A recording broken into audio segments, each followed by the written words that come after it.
పద్దెంది పడిమెట్ల పైకెక్కి గుడికేగు భక్తులకు ఎదురొచ్చే బంగారు స్వామి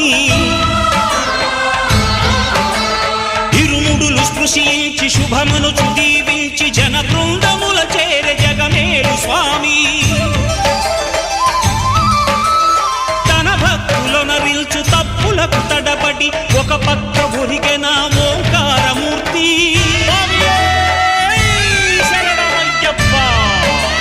స్వాములందరూ తనకు సాయము కాగా ధీమంతుడై లేచే ఆ కన్య స్వామి